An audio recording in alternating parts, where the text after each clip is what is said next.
အစိုးမြင်စိတ်ရှိတဲ့သူကိုအင်္ဂလိပ်လို pessimistic person ဒါအစိုးမြင်စိတ်ရှိတဲ့လူပေါ့ဟုတ်ပြီဆိုတော့ဒီဟာကိုကျွန်တော်တို့စကားပြောတဲ့အခါမှာဘယ်လိုမျိုးပြောလို့ရလဲဆိုလို့ရှိရင်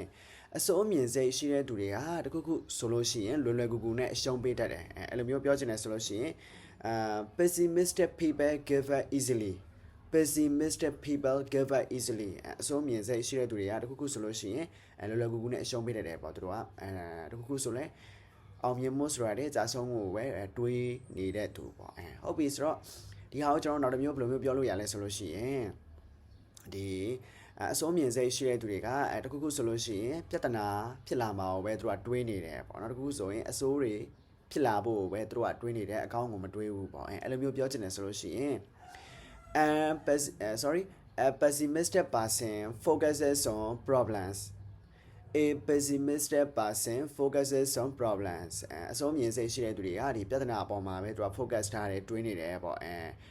ဒီကောင်းလာမယ့်အရာမတွေးဘူးစိုးဖို့ပဲသူတို့ကစိတ်ထဲမှာစိုးဖြစ်မှာပဲစိတ်ထဲမှာတွေးနေတယ်အဲ့လိုအထိပ္ပယ်မျိုးပေါ့နော်ဆိုတော့ကျွန်တော်တို့က